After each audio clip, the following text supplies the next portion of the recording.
I stood in the executive conference room watching my boss Derek Walsh announce our quarterly results. My team of 8 people had delivered 200% above target, crushing every metric and bringing in $3.2 million in new contracts. Instead of congratulations, Derek smiled and announced we were being rewarded with triple the workload for next quarter.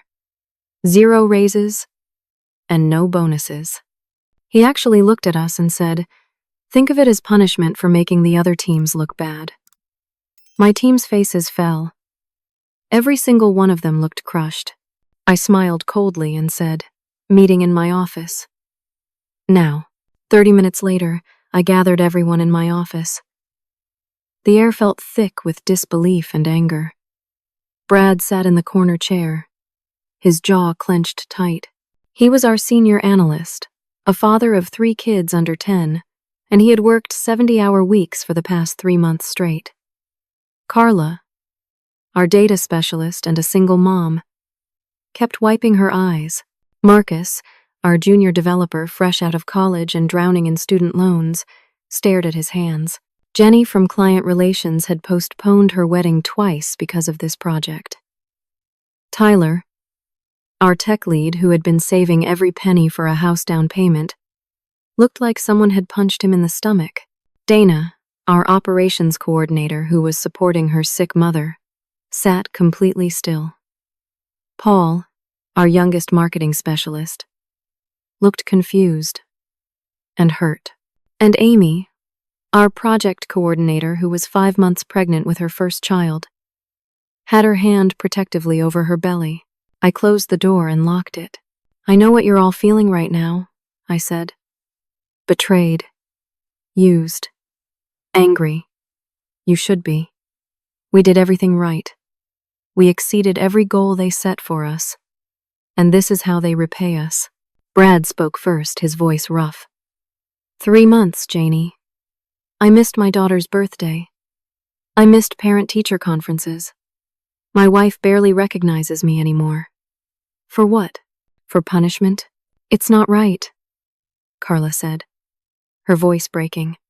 I have bills. I have a daughter depending on me. They promised bonuses. They promised raises. I turned down another job offer because of those promises. I nodded. I know. And I have documentation of everything. Every email Derek sent promising bonuses. Every metric we exceeded. Every hour of unpaid overtime we logged. Every single promise they made and broke. The room went quiet. Tyler leaned forward. What are you saying? I'm saying I'm going to Derek's boss, Susan Patterson, the senior VP. I'm going to show her everything and demand they make this right. Marcus looked nervous. Is that safe? Going over Derek's head? Probably not, I admitted. But doing nothing isn't an option. They can't treat people like this. They can't lie and cheat and expect us to just accept it. Before anyone could respond, my phone buzzed. An unknown number. A text message. Don't fight this. You'll regret it. I showed it to the group. Jenny gasped. Someone's threatening you? Apparently. I deleted it. I don't care. I'm still going to Susan. The meeting with Susan Patterson happened 2 hours later. I brought everything. Printed emails, performance spreadsheets, documented promises, time-stamped records of our overtime. Susan sat behind her massive desk in her corner office, nodding along as I presented each piece of evidence. This is very thorough, Janie, she said, her voice smooth and professional. I can see you've put a lot of work into documenting this situation. We did the work they asked for and then some, I said. We earned those bonuses. We earned recognition, not punishment. Susan tapped her fingers on the desk. I understand your frustration. Let me look into this and get back to you. These things required delicate handling. I felt a small flutter of hope. Thank you. That's all I'm asking. Just fairness? Of course. Give me a day or two to review everything with HR and finance. I left her office feeling cautiously optimistic. Maybe someone with authority would actually do the right thing. Maybe this would work out after all. 2 hours later, my phone rang. Derek Walsh. My office. Now. His voice was ice. When I walked in, Derek was standing behind his desk, his face red, hands shaking with rage. He did not invite me to sit down. "You went to Susan," he said. It was not a question. I presented our case, yes. "We deserve better than what you gave us. You went over my head." His voice rose. "You undermined me. You made me look bad to my superior. You made yourself look bad by lying to your team and punishing them for success." Derek's laugh was cold and sharp. "You have no idea what you've just done. Susan and I went to business school together. We've been friends for 15 years. She told me everything the minute you left her office." My stomach dropped. "And now," Derek continued, his voice deadly calm, "you're going to learn what happens when people cross me. Effective immediately. Your team is being split up, reassigned to different departments across the company. And you? You're being moved to a special projects role. You can't do that. I just did. Brad goes to accounting. Carla to IT support. Marcus to data entry. Jenny, Tyler, Dana, Paul, and Amy, scattered across 4 different divisions. None of them will work together again. And none of them will work with you. This is retaliation. It's illegal. Prove it." Derek smiled. "Your new office is in the basement.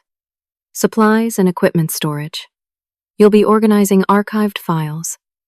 10 years worth. Should keep you busy for a while. Report there tomorrow morning at 8. I'll fight this. You already did. And you lost. This is what happens when you try to go over my head, Janie. Remember that." I walked out of his office feeling like the floor had disappeared beneath my feet. I tried calling Brad. Straight to voicemail. Carla. Same thing. Marcus, Jenny, Tyler, Dana, Paul, Amy. Every single one went to voicemail. Within 3 hours, Derek had turned my entire team against me, or at least made them too afraid to talk to me. That night, I sat in my apartment surrounded by all my documentation, all my evidence, all my careful records, and I realized something terrifying. Derek Walsh had more power than I had understood, and he was willing to use all of it to destroy anyone who challenged him. The anonymous text message had been right. I was going to regret this, but it was too late to go back now. The next morning, I arrived at my new office. Calling it an office was generous. It was a converted storage closet in the basement. About 8 feet by 10 feet, with no windows, flickering fluorescent lights, and a broken chair that listed to one side. My belongings had been dumped into cardboard boxes and left in the hallway. Someone had scrawled special projects on a piece of printer paper and taped it to the door. I spent the first hour just trying to make the space functional. The desk was covered in dust. The computer was so old it took 15 minutes to boot up. When I finally logged in, I discovered my access to most company systems had been restricted. I could check email and access the archived files Derek mentioned, but everything else was blocked. I could not see project databases, client information, financial reports, or any of the systems I needed to do actual work. My special project turned out to be exactly what Derek promised. Organizing 10 years of archived files that nobody would ever read. Boxes and boxes of old contracts. Expired agreements. Outdated policy manuals. Busy work designed to keep me invisible and irrelevant. I tried calling my former team members throughout the day. Not one of them answered. Not one of them returned my messages. By noon, I understood. They had been ordered not to speak with me. Derek was isolating me completely. At 2 in the afternoon, I decided to stop accepting this. I contacted an employment lawyer named Rachel Stone, someone a friend had recommended years ago. Rachel agreed to meet me that evening. Her office was small but professional. Rachel herself was sharp-eyed and direct, probably in her early 50s. With gray hair she did not bother to color, and a no-nonsense attitude I appreciated immediately. She listened to my entire story, reviewed my documentation, and nodded slowly. "You have a case," she said. "Clear retaliation, hostile work environment, possibly wage theft for the unpaid overtime. We can file a complaint with the State Labor Board and potentially pursue a civil suit." Relief flooded through me. "So we can fight this." "We can. But you need to understand what you're signing up for. These cases take time. Months, sometimes years. Companies have deep pockets and expensive lawyers. They will drag this out, make it painful, make it expensive. Can you survive that long?" I thought about my savings account. Enough for maybe 3 or 4 months of expenses if I was careful. I had been saving for my father's cancer treatments. He lived in Arizona, and his insurance did not cover everything. The treatments he needed would cost around $12,000 out of pocket, and I had $9,000 saved so far. "I have some savings," I said carefully. "My retainer is $5,000. That covers initial filing and the first month of work. After that, we bill hourly. A case like this could run $20,000 to $30,000 total, maybe more if they fight hard." I felt sick. That was more than my father's treatments, more than I had saved. But what choice did I have? Let Derek win? Let him destroy my team and face no consequences? "I'll pay the retainer," I said. "I'll figure out the rest." Rachel studied me. "Are you sure? Because once we file, there's no going back. They will come at you with everything they have." "I'm sure." I wrote the check that night, watching $5,000 disappear from my account. Money I had earmarked for my father's treatments. Guilt twisted in my stomach. But I told myself I would figure something out. I always did. The next morning, my phone rang early. It was Carla. She was crying so hard I could barely understand her. "Janie, they fired me. They actually fired me." "What? When?" "Yesterday afternoon. They called me into HR and said my performance wasn't meeting standards. 3 days after our team got split up. 3 days after we delivered the best results in company history. They fired me for performance issues." My hands went cold. Did they give specifics? No. Just vague complaints about attitude and work quality. None of it is true. "You know my work. You know how good I am." "I know. This is retaliation because you helped me document everything." Carla's voice dropped to a whisper. "Marcus called me last night. He said Derek talked to him. Told him anyone who stays loyal to you will be next. Janie, I'm a single mom. I can't be unemployed.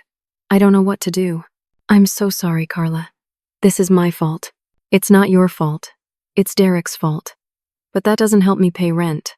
After we hung up, I sat in my basement storage closet, staring at boxes of files from 2014. Carla had been fired because of me. Because she had helped me.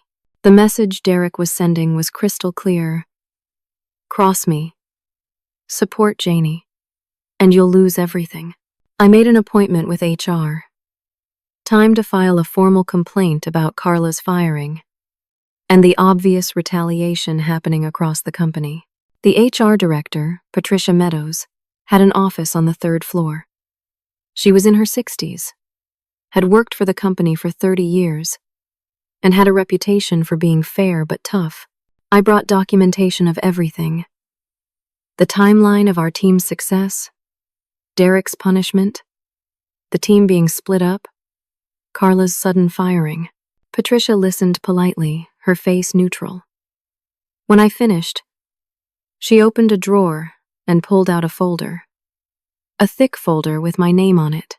"Before we discuss your complaints," Patricia said, "I need to address some concerns we have about your performance." "My performance?" She opened the folder. Inside were performance reviews. Reviews I had never seen. Reviews I had never signed. Reviews going back 6 months. All negative. Comments about missed deadlines, poor communication, unprofessional behavior, substandard work quality. None of it was true. None of it had ever been discussed with me. None of it existed until right now. These reviews were never shown to me, I said, my voice shaking. I never signed them. I never even saw them. According to our records, they were sent to you via email and discussed in your monthly check-ins with Derek. That's a lie. None of that happened. Patricia's expression did not change. We have documentation saying otherwise. According to our records, you've been underperforming for the past 6 months. We've been generous in keeping you employed despite these issues. If you choose to pursue legal action, these reviews will be part of our defense. The room felt like it was tilting. They had created an entire false history of my performance. Backdated reviews. Fake documentation. A complete fabrication designed to destroy any case I might have. You know this isn't real, I said. You know we delivered incredible results. You know Derek is retaliating. Patricia closed the folder. What I know is that we have documented performance issues. I also need to inform you that Derek Walsh is the CEO's nephew. This company will protect him.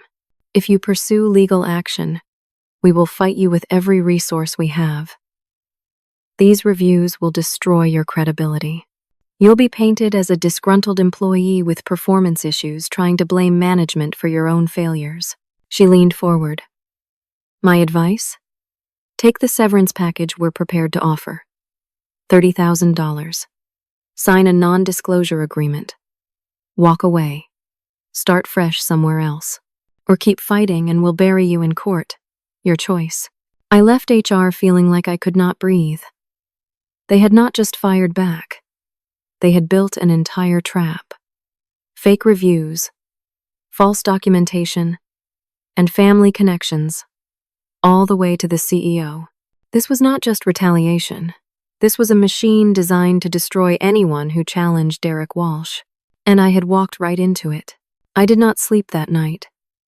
Or the next night. By the third day, I was running on coffee and rage, surrounded by documents, and my laptop in my tiny apartment. The severance offer sat on my kitchen table. $30,000 to go away quietly. To let Derek win. To abandon my team. I thought about taking it. God, I thought about it. But then I remembered Marcus's face when Derek announced the punishment. I remembered Carla crying about being fired. I remembered every one of those 70-hour weeks my team had worked because they believed in what we were doing. I called Rachel Stone. I'm not taking the severance. I want to file the complaint. Rachel was quiet for a moment. Even knowing what you're up against? The fake reviews? The CEO connection? All of it? Especially because of all that. If I don't fight, Derek will keep doing this to other people. He'll destroy them the same way he's destroying us. Okay, Rachel said. Let's do it. She filed the official complaint with the State Labor Board 2 days later. The complaint included retaliation, hostile work environment, and wage theft for all the unpaid overtime my team had worked. Rachel said the Labor Board would investigate and schedule a hearing, usually within 3 to 4 months. Now we wait, she said. They'll serve the company with notice of the complaint. Then things will probably get worse before they get better. She was right. Within 1 week, I was placed on administrative leave pending investigation. Paid leave, technically, but I was banned from company property. I could not contact any current employees. I had to surrender my laptop, my phone, my access badge. I was completely cut off. Then the personal attacks started. Strange emails began arriving in my personal account. Anonymous messages claiming I had stolen company secrets, falsified reports, harassed coworkers. Someone created a fake social media profile using my name and posted inappropriate content. Professional contacts I had known for years started distancing themselves. A friend from another company mentioned hearing concerning things about me but would not say what. I spent hours trying to trace the emails. One of them had an IP address I managed to identify. It was coming from inside my former company's network. They were not just defending themselves. They were actively trying to destroy my reputation across the entire industry. Then the certified letter arrived. The company was countersuing me for theft of proprietary information, for breach of confidentiality, for defamation in my legal complaint. They were seeking $500,000 in damages. I called Rachel immediately, my hands shaking so badly I could barely dial. "This is a slap suit," Rachel explained, her voice tight. "Strategic lawsuit against public participation. It's designed to silence you by burying you in legal costs. Defending against this will be expensive. $20,000 to $30,000, maybe more. I don't have that kind of money." "I know. That's the point. They're trying to bankrupt you into submission." I sat down hard on my couch. My savings were already depleted from Rachel's retainer. I had maybe $4,000 left. My father's treatment deadline was in 3 weeks, and now I was facing legal bills that would destroy me financially even if I won. That evening, Marcus called. He was crying. "Janie, I'm so sorry. They fired me. I can't find another job. Everyone I interview with says they've heard things. Bad things. My student loan payment is due, and I don't have it. I might lose my apartment. I can't do this anymore. Marcus, I'm so sorry. This is because of me. It's because of Derek. But Janie, I need you to drop the case. Please. I can't be collateral damage. I can't lose everything because you wanted to fight back." After Marcus, Brad called. His voice was hollow. "My wife is sick. We have 3 kids. I just got fired. They said it was performance issues, but we both know why. Janie, I have a family. I can't afford to be unemployed. Please stop fighting this. Please just let it go." Both of them begged me to drop the case. Both of them said they could not afford to be casualties in my war with Derek, and I understood. They had families, responsibilities, lives that mattered more than principles, but dropping the case meant Derek won. Meant he could do this to the next person and the next and the next. Meant every hour my team worked, every sacrifice they made, meant nothing. I did not know what to do. My father called from Arizona that night. My sister had told him about the work situation. "Janie, what the hell are you doing?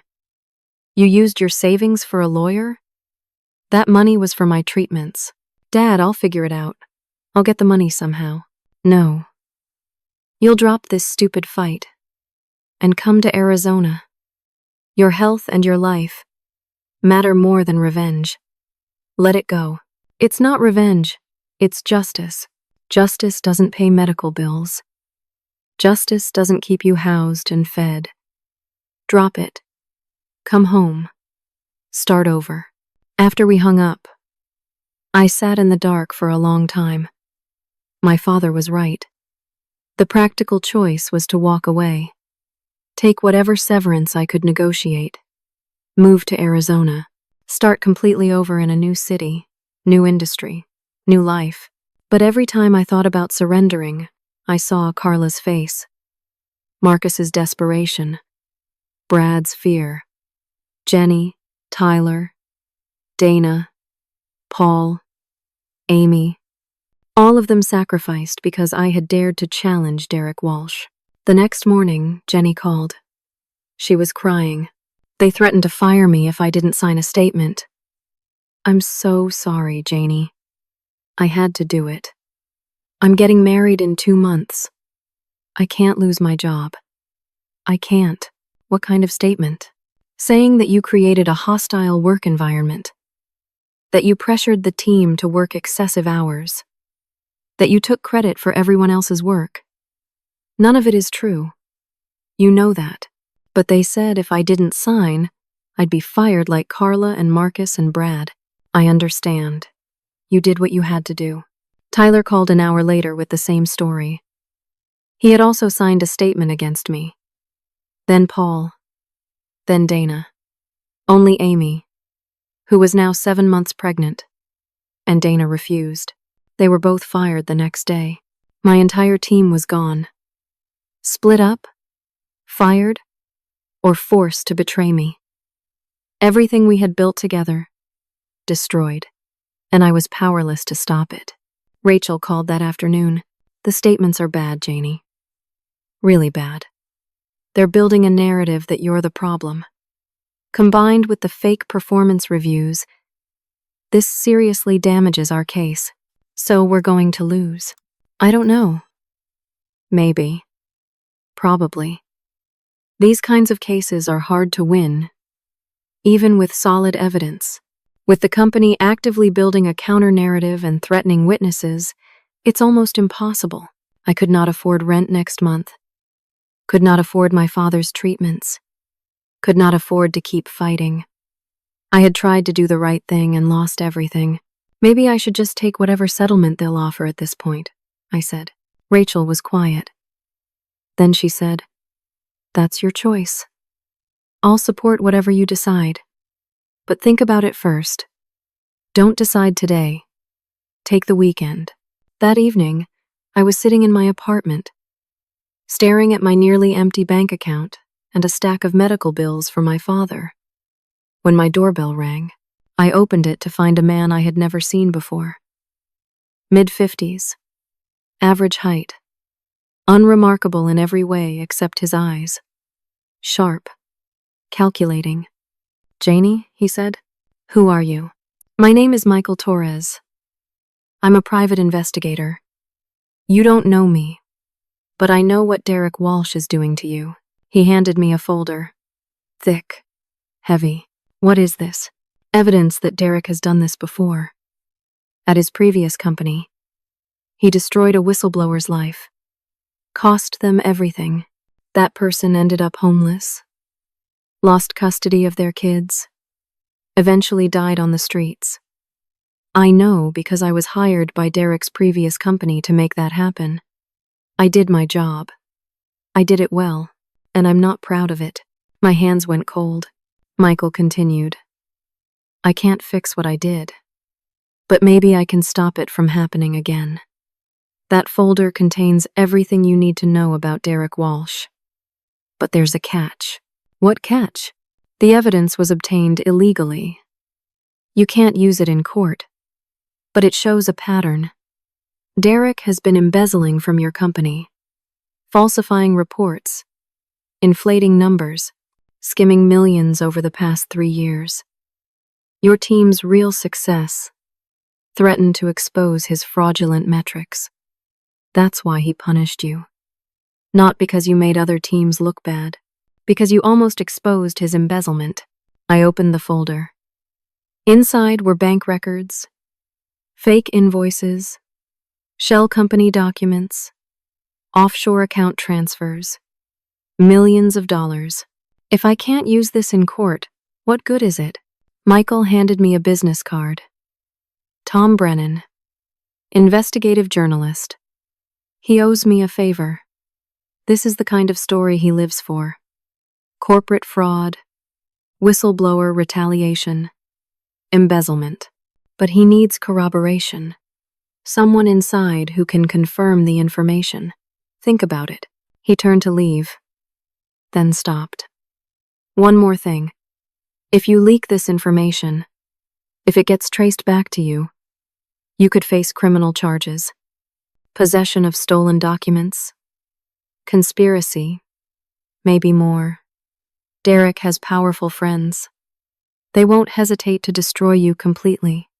So whatever you decide to do with this, be very, very careful. After he left, I sat on my couch holding the folder. Inside was nuclear information, evidence that could destroy Derek Walsh forever. But using it could destroy me too. I had lost my job, my team, my savings, and my reputation. I was facing a lawsuit I could not afford to defend. My father needed medical treatment I could not pay for, and now I held evidence that could end everything but might cost me my freedom. I had never felt more trapped in my life. For the next 3 days, I did not eat, did not sleep. Just sat in my apartment, reading through Michael Torres's folder over and over. The evidence was damning. Derek had created an elaborate embezzlement scheme using fake vendors, inflated invoices, and shell companies. He had stolen approximately $4.7 million over 3 years. Our team's actual success, our real numbers, threatened to expose the discrepancies in his fraudulent reporting. That was why he punished us. Not pettiness, not ego, fear. We were about to accidentally reveal his crimes. But I could not use any of this in court. Michael was right. The evidence was illegally obtained. If I presented it to Rachel or the labor board, Derek's lawyers would have it thrown out and probably have me arrested. My bank account was down to $800. Rent was due in 5 days. My father's treatment deadline was in 1 week. I had applied to 17 different companies in my field, got immediate interviews. My resume was excellent, my experience solid, but every single offer was rescinded after reference checks. I finally got a sympathetic recruiter to tell me the truth. "There's a whisper campaign about you," she said quietly. "Theft, dishonesty, litigation happy. I don't know who's spreading it, but it's everywhere. I'm sorry." Derek was blackballing me across the entire industry. Even if I walked away from the legal case, I could not get hired anywhere.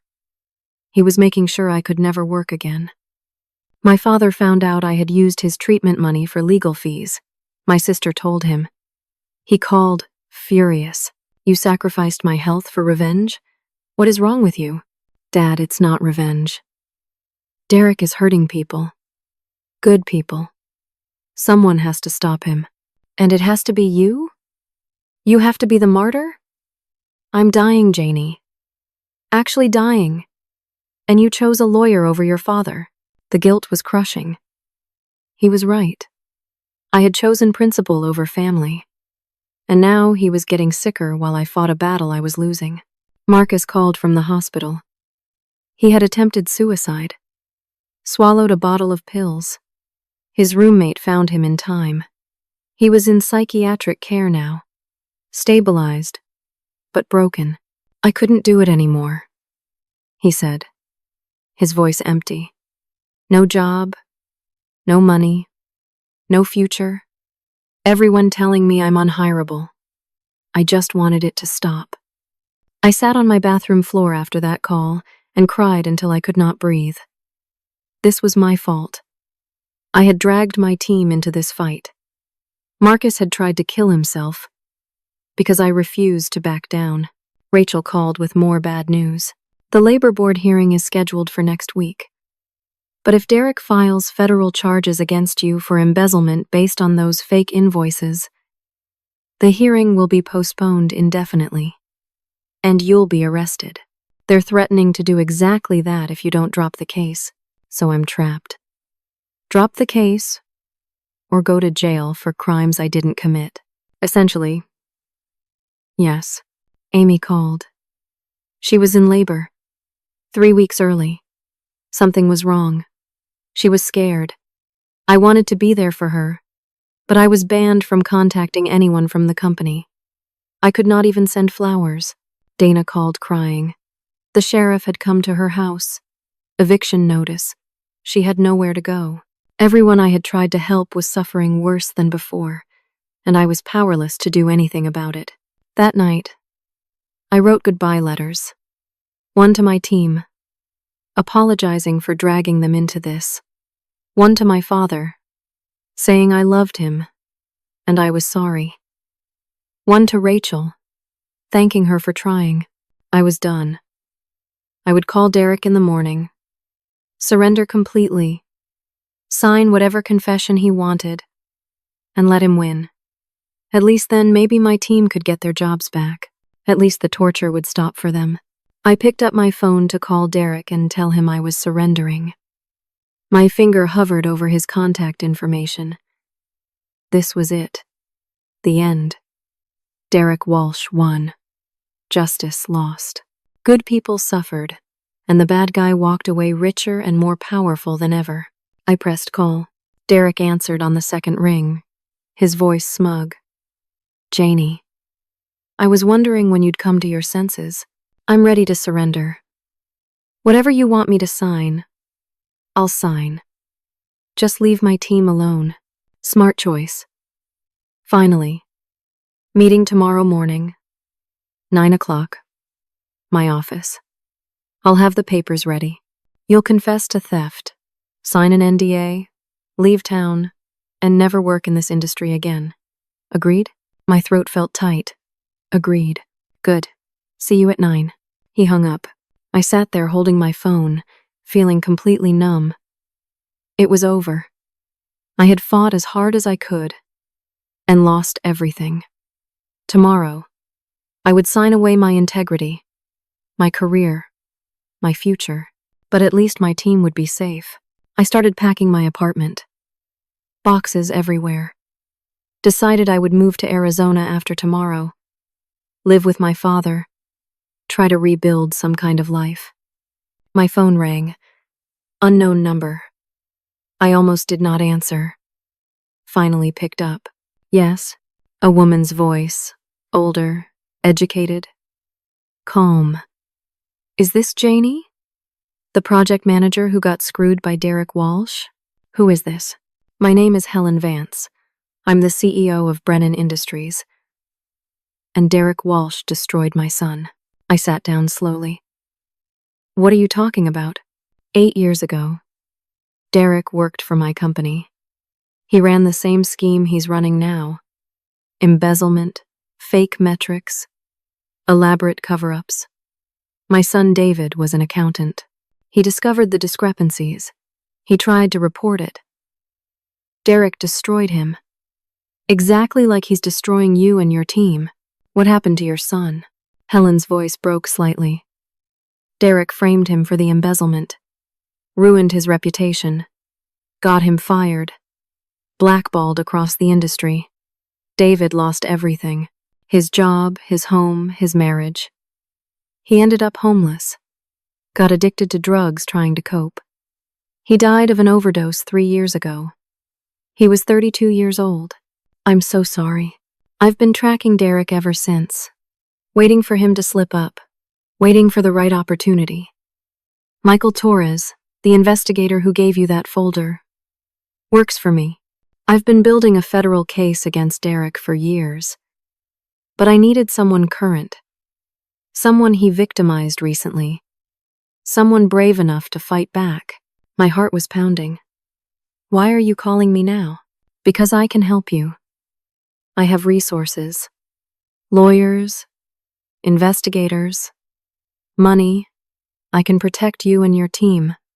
I can bury Derek Walsh forever. But I need you to trust me.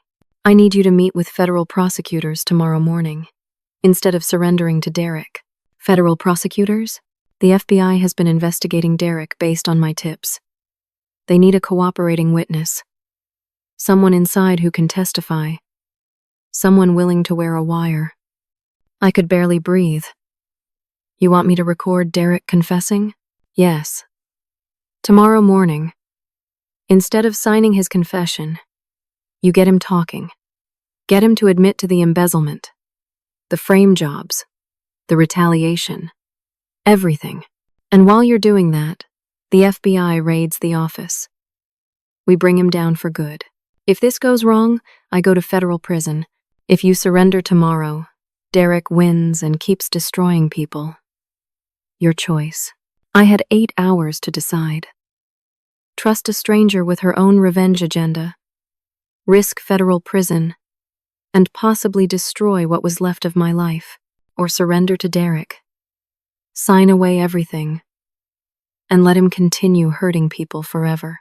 I spent those 8 hours pacing my apartment, looking at the folder Michael Torres gave me, thinking about Marcus in the hospital and Carla fired and Brad desperate and my father dying.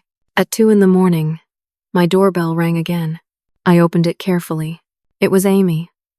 She was holding a newborn baby wrapped in a pink blanket. You had the baby, I said. 3 hours ago. I left the hospital against medical advice. We're okay. Both of us are okay. Amy, why are you here? She held out a flash drive. I went to the office tonight. I still have my access card. They never deactivated it. I got into Derek's computer, into his files, downloaded everything. Real evidence, legally obtained. Bank records, emails, everything Michael Torres had but from the actual source. My hands were shaking as I took the flash drive. You did this? With a newborn? Why? Because I'm done being scared. Derek Walsh stole 9 months of my pregnancy. Made me work 70-hour weeks while growing a human. Fired me while I was 7 months pregnant. My daughter deserves a world where people like him don't win. So let's destroy him. I looked at this woman, exhausted from childbirth, holding her baby girl, handing me the evidence that could change everything. What's her name? I asked. Hope. Her name is Hope. I called Helen Vance. I'm in, I said. What do I do? At 6 in the morning, I met Helen Vance for the first time. She was in her early 60s, silver-haired, sharp-eyed, and radiating a quiet intensity that reminded me of coiled steel. We met in a secure location the FBI had arranged, a conference room in a federal building downtown. With her were 2 FBI agents. Agent Morris, a tall woman in her 40s who specialized in white-collar crime, and Agent Chen. Wait, I can't use Chen. Agent Harrison, a younger man who handled the technical side of wire operations. Rachel Stone was there too. Helen had paid all of Rachel's outstanding fees and future costs. My lawyer looked stunned but determined. Here's the plan, Agent Morris said, spreading documents across the table. You're scheduled to meet Derek at 9. You'll wear a wire. Your goal is to get him talking about the embezzlement, the frame jobs, any threats he makes against you or your team, anything incriminating. Agent Harrison showed me the wire. Smaller than I expected, barely visible once attached. They helped me put it on, tested it, walked me through how it worked. Don't be nervous, Agent Morris said. Derek thinks he's won. He'll be cocky. Cocky people brag. Let him. What if he suspects something? He won't. People like Derek never think they'll get caught. That arrogance is what brings them down. Helen sat across from me, her hands folded. I know this is terrifying, but you're doing the right thing. For your team, for my son, for everyone Derek has hurt. What happens after I get the confession? While you're in that meeting, we execute search warrants on Derek's office, his home, and his bank accounts. By the time you leave that building, Derek Walsh will be in handcuffs. Rachel leaned forward. Janie, you can still back out. This is incredibly dangerous. If something goes wrong, if Derek realizes what you're doing, I don't know what he'll do. I thought about Marcus in the hospital, Carla crying, Brad desperate, Amy's newborn daughter named Hope. I'm not backing out. At 8:45, I walked into the office building. My heart was hammering so hard I was sure everyone could hear it. The wire felt like it weighed 1,000 pounds, even though it was barely there. I took the elevator to Derek's floor, each second feeling like an hour. His assistant smiled at me. He's waiting for you. Conference room B. The conference room had windows overlooking the city. Morning light streamed in. Derek sat at the head of the table, papers spread in front of him, looking relaxed and victorious. He gestured to a chair, right on time. I appreciate punctuality, even from people about to sign their careers away. I sat down, forcing myself to look defeated. Not hard to fake. Part of me felt defeated. Let's get this over with, I said. In a hurry? Don't you want to savor your last moments of relevance? Derek smiled. These are the papers. Confession to theft of proprietary information. Non-disclosure agreement. Non-compete clause. You sign, you take $20,000, and you disappear. Simple. I looked at the papers but did not pick up the pen. Before I sign, I need to understand something. Derek sighed. What? Why? Why go through all this trouble to destroy me and my team? We did good work. We made you look good. Why punish us? Because you made me look too good. Your success threatened to expose the reality of my other team's failures. I couldn't have that. But we earned those results honestly. We worked for them. Derek laughed. Honestly? Sure. Let me tell you something about honesty in business, Janie. It doesn't matter. Results matter. Appearance matters. I've been managing my numbers for years, keeping everything looking perfect. Your team's actual success disrupted my carefully managed metrics. Managed how? You're not stupid. You know how. Inflated projections, adjusted reports, creative accounting. I've been doing it since I got here. Made myself look like a genius. Got promoted twice. And I was going to keep doing it until you and your overachieving team almost blew the whole thing up. My heart was racing, but I kept my voice steady. So you've been falsifying reports? Falsifying is such an ugly word. I prefer optimizing. And yes, for about 3 years now, made myself millions in bonuses. Nobody checks too closely when you're family to the CEO. My uncle trusts me completely. That's embezzlement. Derek shrugged. That's smart business. And before you get any ideas about recording this conversation, let me be clear. I've got lawyers who will destroy any evidence you try to use. I've got connections that reach all the way to the top. I'm untouchable. You destroyed Carla, and Marcus, and Brad. They had nothing to do with any of this. They stayed loyal to you. That made them liabilities. I had to send a message. Cross me. Support people who cross me. And you'll lose everything. Carla was easy. Marcus fell apart beautifully. Brad was tough, but he broke eventually. They all break. Marcus tried to kill himself. I heard. Tragic. But not my problem. He should have been smarter about choosing sides. And the fake performance reviews you created for me? Derek smiled wider. Those were Patricia's idea, actually. HR director. She's very creative. Backdated reviews. Fake documentation. Paper trail showing you've been a problem employee for months. Even if you tried to sue, which you can't afford, those reviews would destroy your case.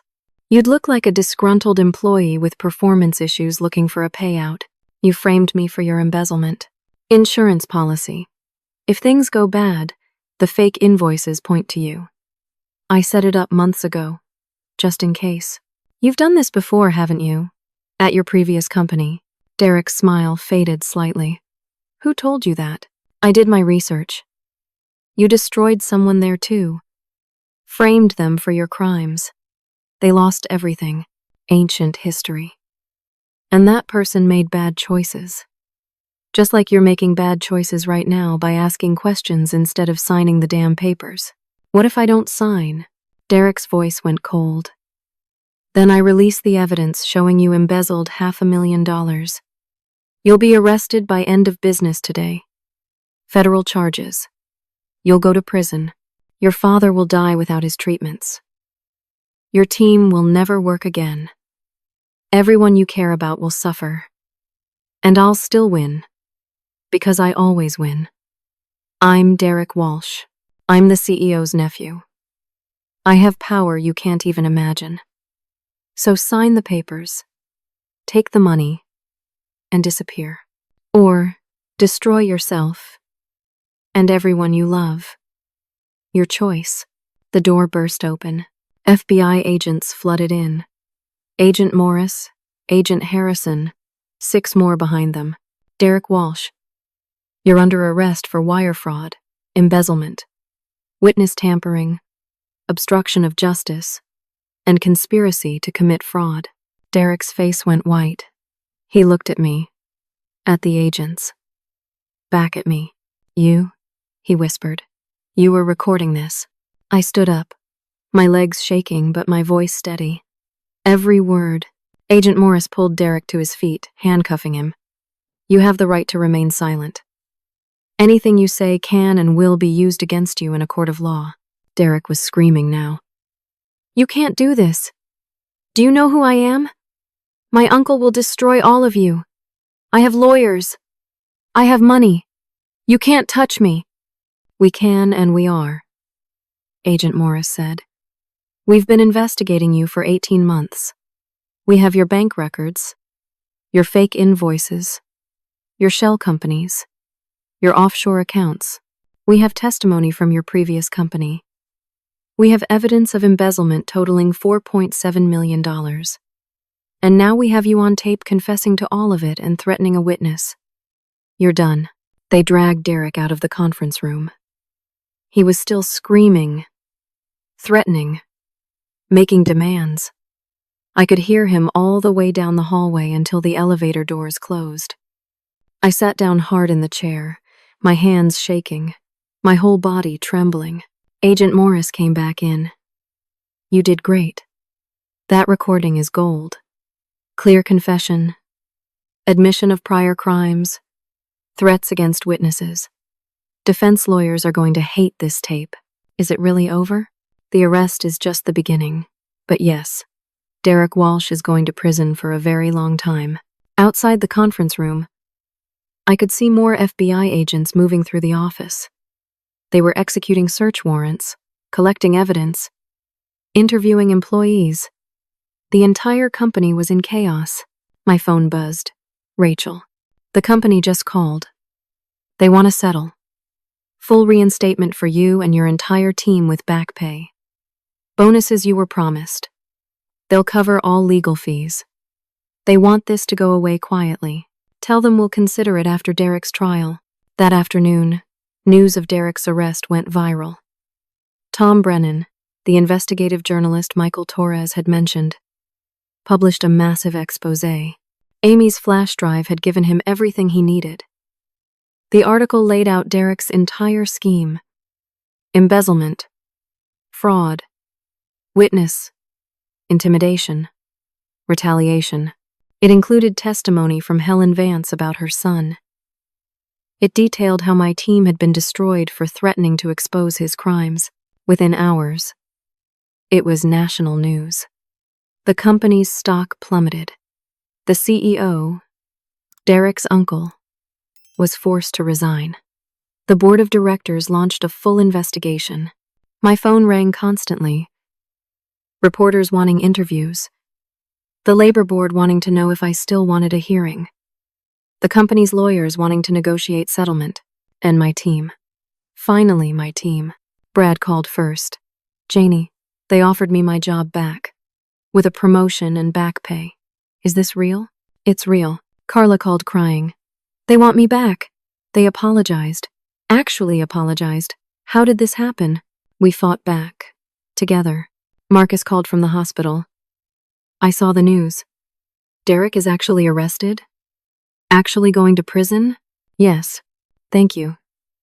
Thank you for not giving up on us. Jenny, Tyler, Paul, Dana, all of them called. All of them were being offered their jobs back.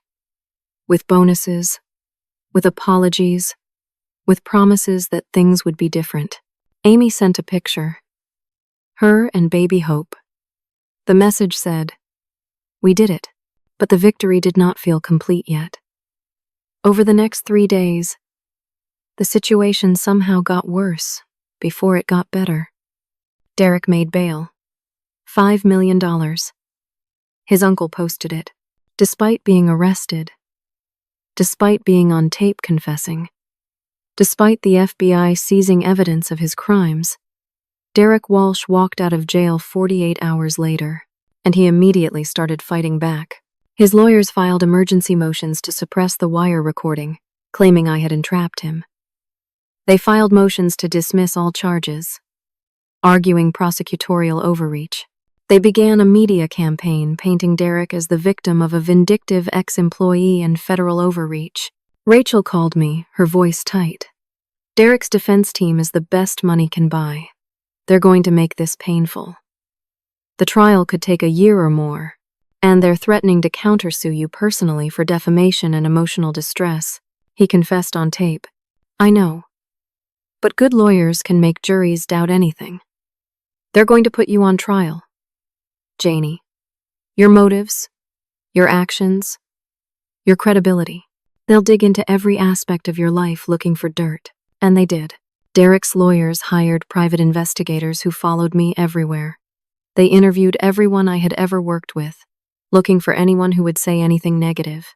They tried to access my medical records, my financial records, my personal emails. The company, desperate to distance itself from Derek, threw him under the bus publicly, but privately their lawyers were still protecting their own interests. They offered my team settlements that required signing NDAs and agreeing not to cooperate with federal prosecutors.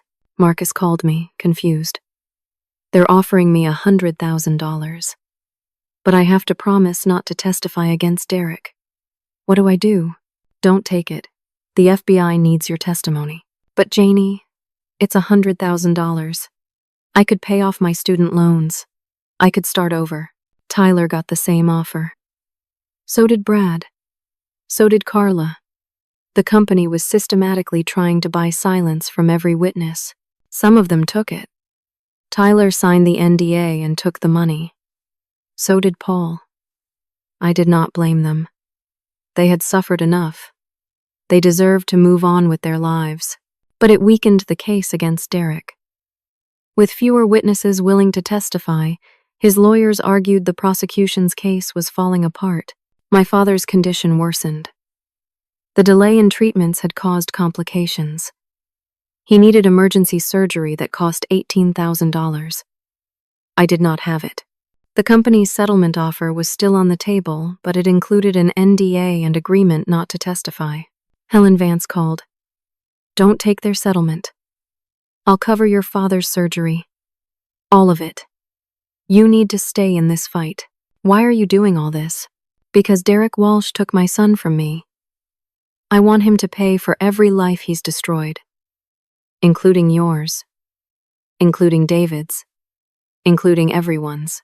The pressure from all sides was crushing. Derek's lawyers. The company's lawyers. My team members begging me to let them take settlements and move on. My father needing surgery.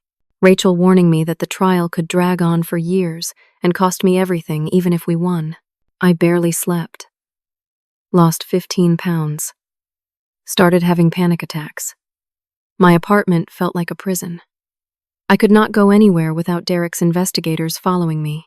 Then Susan Patterson, the senior VP who had originally betrayed me to Derek, reached out. We met at a coffee shop outside town. She looked terrible. Exhausted. Scared. Years older than the last time I saw her. Derek has been setting me up, she said. Without preamble. I just found out. He created fake documents in my name. Fake approvals for his fraudulent transactions. If the embezzlement trail leads anywhere, it leads to me. I'm the one who's going to take the fall. If Derek's lawyers do their job, so you want to make a deal, I'll testify. I'll give prosecutors everything. Access codes, files, correspondence. But I need immunity. I need protection. I did not trust her. She had betrayed me once already. But Agent Morris said Susan's testimony would be devastating to Derek's defense. An inside witness. A senior executive. Confirming everything. Before I could decide whether to trust Susan, Derek struck again. I received an email late at night. From Derek's personal account. Subject line, last chance. The email said, I know about the folder Michael Torres gave you. I know about the journalist. I know about everything. Drop your cooperation with federal prosecutors in the next 24 hours, or I release evidence that you embezzled company funds. I've already planted it in your name. Fake bank accounts, fake transactions, fake everything. You'll go to federal prison. I'll walk free. And everyone will believe I was the victim all along. 24 hours. Attached were screenshots. Bank accounts I had never opened in my name. Wire transfers I had never made. Invoices I had never created. All dated months ago. All pointing to me stealing $500,000. Derek had flipped the entire case. He had created fake evidence making me look like the criminal. If prosecutors saw this, if a jury saw this, everything changed. I called Rachel immediately, my hands shaking so hard I could barely hold the phone. He's framing me. He created fake evidence showing I'm the embezzler. Rachel was quiet for a long moment. Can he make it stick? I don't know. He's had access to company systems. He has technical skills. He's had months to plant this. If his lawyers present this evidence, combined with those fake performance reviews, combined with the narrative that I'm a disgruntled employee, a jury might believe it. So we're back to square one. He threatens to destroy you if you don't back down. Worse than square one. Now I might actually go to prison. I sat in my apartment. 22 hours left on Derek's ultimatum, surrounded by the wreckage of my life. My father in the hospital needing surgery. Marcus still recovering from his suicide attempt. My team scattered and traumatized. My savings gone. My career destroyed. And now facing potential federal charges for crimes I did not commit. I had fought so hard. Sacrificed so much. And Derek was still winning. I started writing goodbye letters again. This time permanent ones. I was done. I could not fight anymore. Tomorrow morning, I would call the federal prosecutors and withdraw my cooperation. I would take whatever settlement the company offered. I would plead guilty to Derek's fake charges if I had to. Anything to make this nightmare end. My phone rang at 2 a.m. Unknown number. I almost did not answer. Finally, I picked up. Yes? Is this Janie? A woman's voice. Older. Educated. Calm. But with an undercurrent of emotion. Who is this? My name is Helen Vance. I'm calling with information you need to hear right now. I already know Helen. She's been helping me. No. Different Helen. Helen Martinez. I worked with Derek Walsh at his first company 14 years ago. And I have evidence that proves he's been running this exact scam since the beginning. My exhaustion vanished. What evidence? Everything. His first embezzlement scheme. His first frame job. His first victim. All documented. I kept copies of everything when the company tried to bury it. I've been waiting for years for Derek to slip up again. Tonight, I saw the news about his arrest. I'm ready to come forward. I'm ready to testify. And I have evidence that predates anything he could have planted about you. Evidence that establishes his pattern so clearly that no jury will believe you're the criminal. Why didn't you come forward before? Fear. His family has power. His connections run deep. I thought if I stayed quiet, I'd be safe. But I saw what he did to you and your team. I saw what he did to Helen Vance's son. I can't stay silent anymore. We have to stop him. Together, she sent files. Years of documents. Bank records. Emails. Testimony from Derek's first victim, who had been too afraid to go public. Proof that Derek Walsh had been running the same embezzlement and frame scheme for over a decade. With this evidence, Derek's fake documents about me became obviously planted. The pattern was too clear. The methods too identical. No prosecutor would believe I was the actual criminal. I called Agent Morris at 2:30 in the morning. I just got evidence that changes everything. By 6 in the morning, federal prosecutors had reviewed Helen Martinez's files. By 8, they filed additional charges against Derek. Pattern of racketeering. Ongoing criminal enterprise. Multiple counts of fraud across 2 decades. But Derek's lawyer's strategy of framing me collapsed. The evidence was too strong. the pattern too clear. At noon, Amy called. She had just left the hospital with baby Hope. They want to negotiate. Derek's lawyers. They're talking plea deal. They know they're going to lose.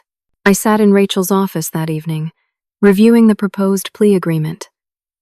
Derek Walsh would plead guilty to all federal charges.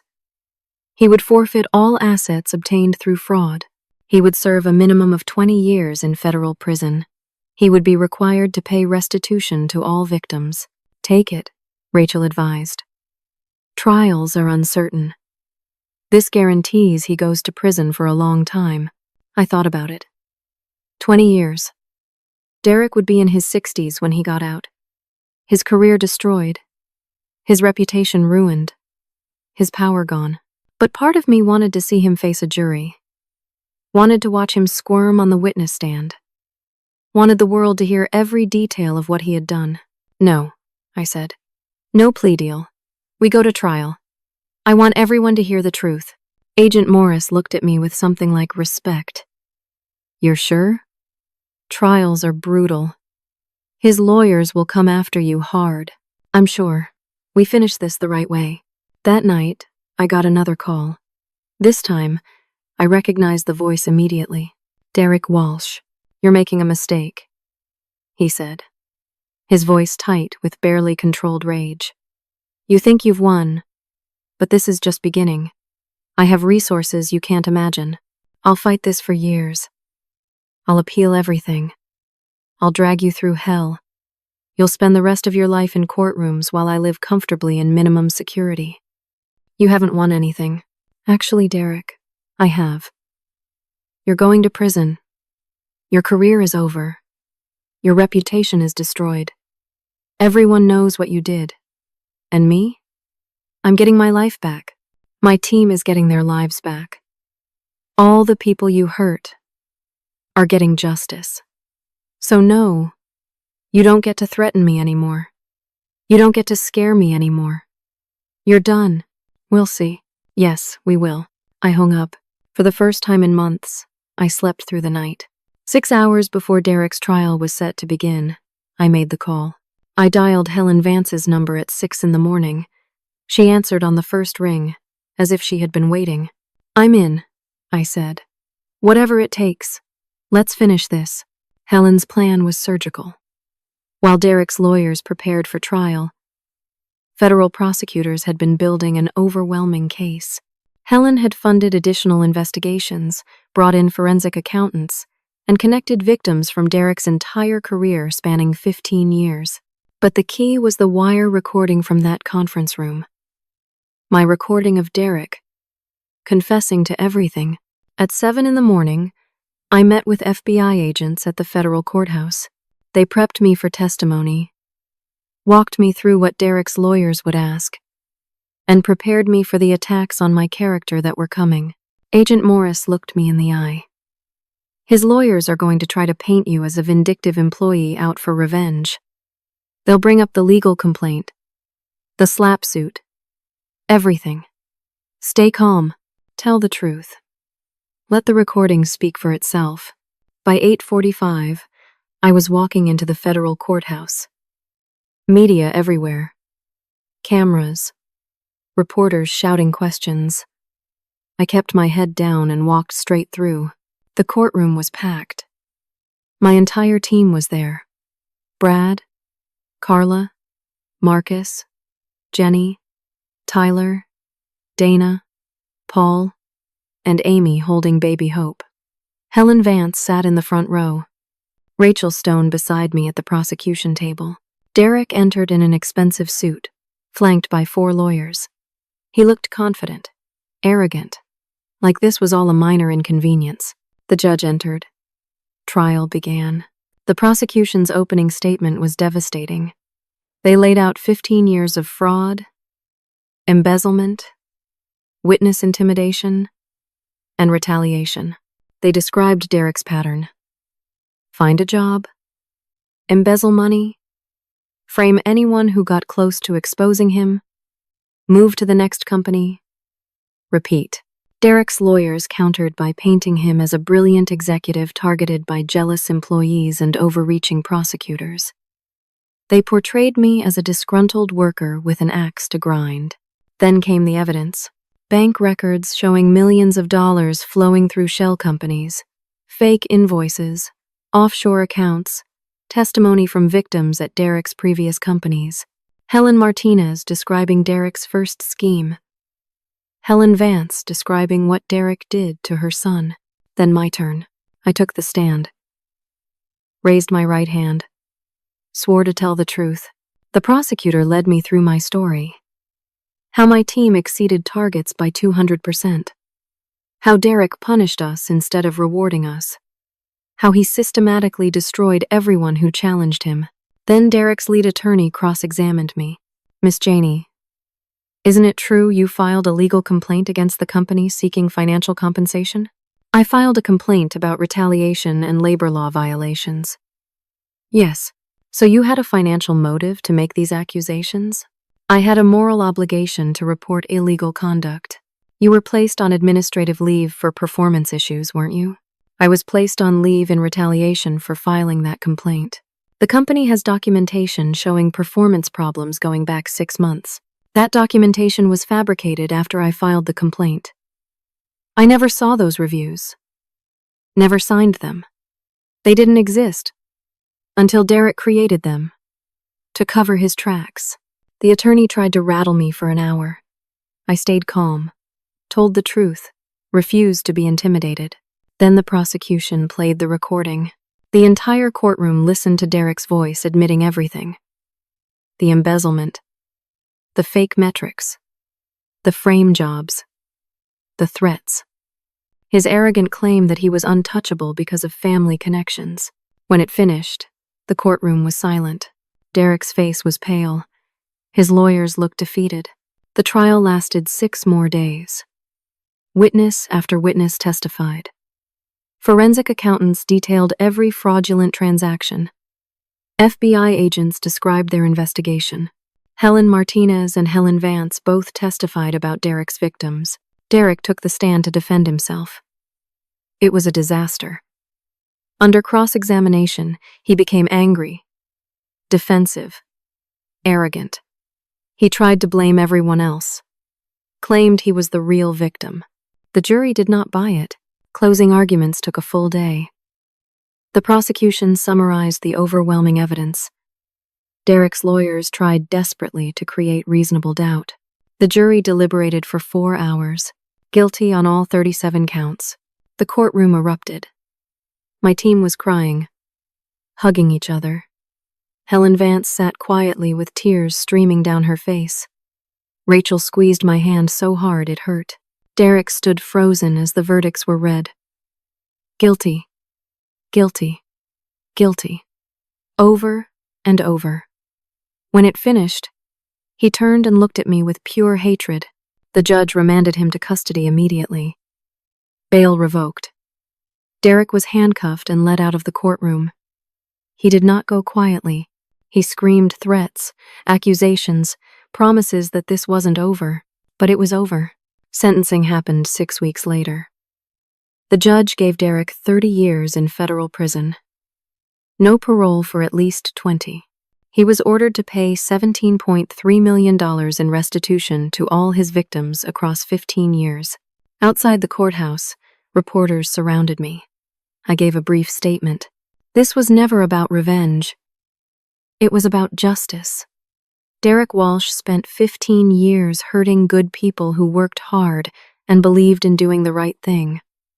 Today, those people got justice. I hope this sends a message that no one is above the law, no matter how powerful, no matter how connected. If you hurt people, eventually you will be held accountable. The aftermath unfolded quickly after that. The company offered full reinstatement to everyone on my team with back pay and bonuses. They created a whistleblower protection policy. They brought in new leadership. The CEO who had protected Derek was gone. Susan Patterson was given immunity in exchange for testimony and cooperation, but she quietly resigned and left the industry. Marcus got intensive therapy and recovered. He returned to work as a junior developer and thrived. Brad's wife recovered from her illness. He was promoted to senior analyst. Carla got her daughter back and received a significant settlement. Jenny finally got married. Tyler bought his house. Dana's mother's medical bills were covered. Paul was promoted. Amy took 6 months of paid maternity leave and came back as project manager. Helen Vance offered me the VP of Operations position at Brennan Industries. Her company was 3 times the size of my old one, with a reputation for integrity and innovation. "Come work for someone who values doing the right thing," she said. I accepted. I hired my entire team. Every single one of them. We were together again. But this time, working for a company that respected us. 3 months after Derek's sentencing, we celebrated landing a massive contract worth $8 million. Real success this time. Earned honestly. Rewarded fairly. The team gathered in my new office. Marcus raised his glass. To Janie. "You saved us all." I shook my head. We saved each other. That's what teams do. Amy was there with baby Hope, who was now 4 months old and thriving. I was her godmother. Watching that little girl smile and laugh, knowing she would grow up in a world where Derek Walsh was in prison instead of hurting more people, made everything worth it. My father's surgery was successful. Helen covered every penny. He went into remission. He called me from Arizona, his voice strong again.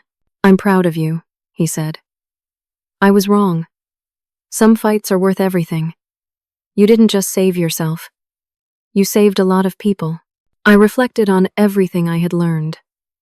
The fight had cost me almost everything at various points. My job, my savings, my reputation, my peace of mind. I had come within hours of surrendering, of letting Derek win, of giving up completely, but I also learned that you are never as alone as you think. When you stand up for what is right, others will stand with you. Amy risking everything with a newborn to get evidence. Helen Vance spending years and resources hunting Derek. Helen Martinez finally finding courage to come forward. Marcus, Brad, Carla, Dana, and everyone who refused to let Derek silence them. The one call that changed everything was not just to Helen Vance. It was the call to myself. The decision that I was worth fighting for. That we were all worth fighting for.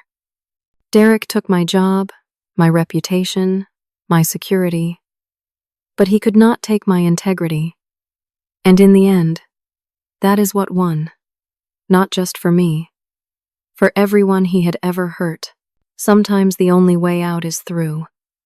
Sometimes you have to risk everything to save everything. Sometimes one choice, one call, one moment of courage can change not just your life, but the lives of everyone around you. I learned that fighting injustice has a cost. It almost broke me. But I also learned that the cost of not fighting is higher.